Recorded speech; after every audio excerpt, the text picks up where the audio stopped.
So ఈ varicose veins లో కూడా types of conditions or problems ఉంటాయా సార్? ఇందులో సబ్ లెవెల్ ఏమైనా రూట్ కాజెస్ ఉంటాయా?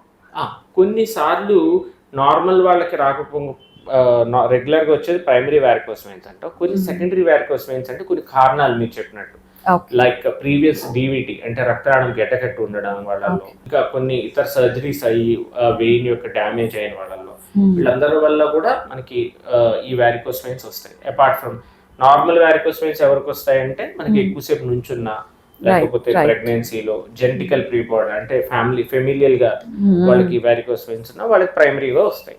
సెకండరీ వ్యారికోస్ వెయిన్స్ అనేది ఏదో ఒక కారణం అంటే అండర్లయింగ్ రీజన్ ఉంటుంది లోపల.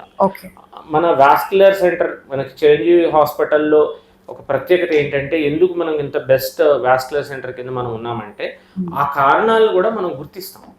మళ్ళీ మళ్ళీ రాకుండా ఆ కారణాలు కూడా మనం మారుస్తాం. లోపల డీవీటీ ఉన్నట్టయితే దానికి డీవీటీ ట్రీట్మెంట్ చేసుకుంటాం, దానికి ఏమైనా అవసరం అయితే స్టంట్ వేసుకుంటాము, లేకపోతే ఆ రక్త ప్రసరణ పెంచడము, అవి చేసుకుంటూనే వారికోస్ వెయిన్స్ ట్రీట్మెంట్ ఇస్తాం. సో దానివల్ల మనకి ఆ ప్రాబ్లం అనేది మళ్ళీ మళ్ళీ కూడా రాకుండా ఉంటుంది. ఒకవేళ మనం ప్రాబ్లమ్ ని కరెక్ట్ గా ఐడెంటిఫై చేయలేకపోతే మళ్ళీ మళ్ళీ వచ్చే ఛాన్సెస్ ఉన్నాయా?